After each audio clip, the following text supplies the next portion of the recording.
Šodien izdevās iegādāties jaunu dzīvoklīti uz flipošanu.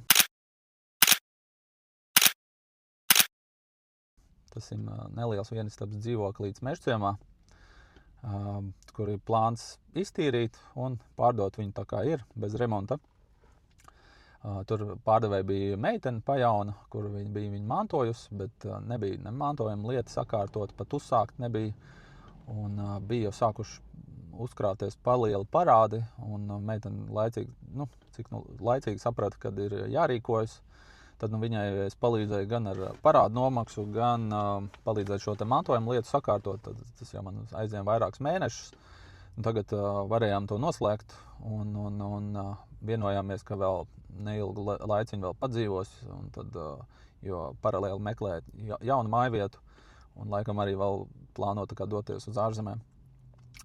Tā ir tāda viena laba lieta, kas izdarīta, un starp citu arī šodien izdevās pārdot arī to mazo Āgenskalna dzīvoklīti, par ko es runāju tur iepriekšējos video, kurš bija piebāzts tur ar mantām, un pēc tam es viņu iztīrīju. Līdz ar to viņu arī izdevās šodien realizēt diezgan ātri un nopirka pircēju, kur plāno tur ierīkot īres dzīvokli.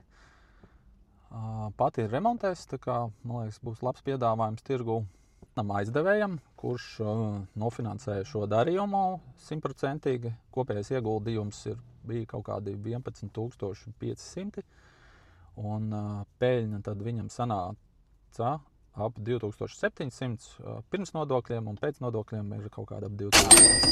Pēc nāk ap 17–18% ienesīgums. Gadā tas ir ap 200%. Neko nedarot.